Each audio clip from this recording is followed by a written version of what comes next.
Lalu sebelum kita masuk, saya sudah buatkan grup untuk kelas kita. Rencana pembelajaran juga sudah saya kirimkan.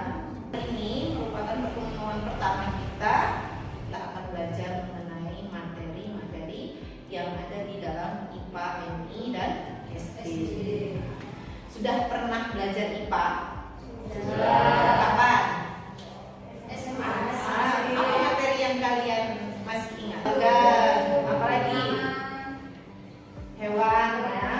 Kemudian ada lagi mungkin percobaan kimia, ya, tentang kecambah gitu. Sudah pernah melakukan eksperimen ini, ya. Di semester 3 ini kita akan mempelajari tentang materi IPA.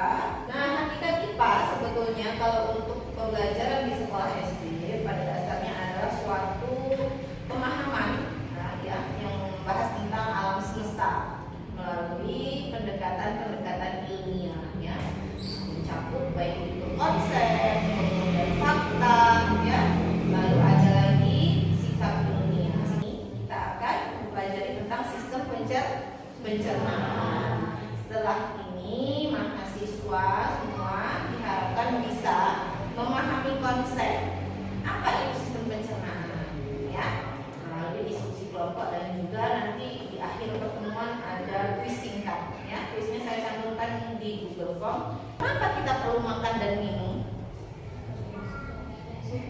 Supaya ada tenaga. Situ ada energi, betul, nggak salah itu. Ya karena apa? Karena kita membutuhkan suplai tenaga, ya, melalui makanan dan minuman. Coba, ketika kalian terlambat makan, apa yang kalian rasakan?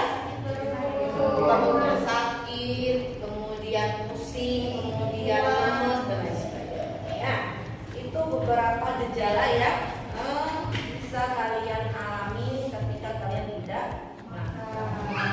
Nah, kemudian apa itu sistem pencernaan?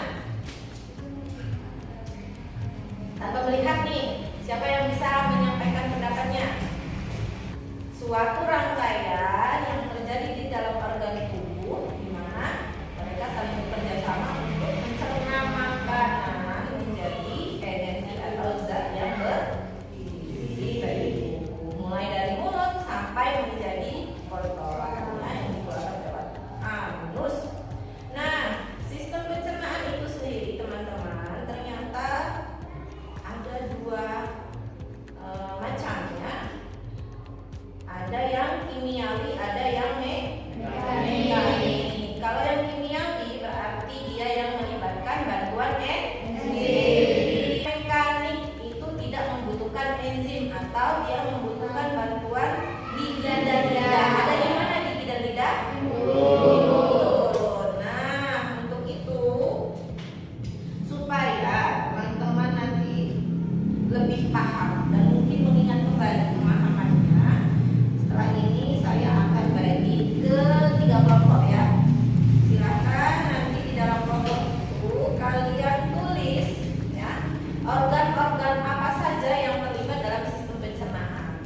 karena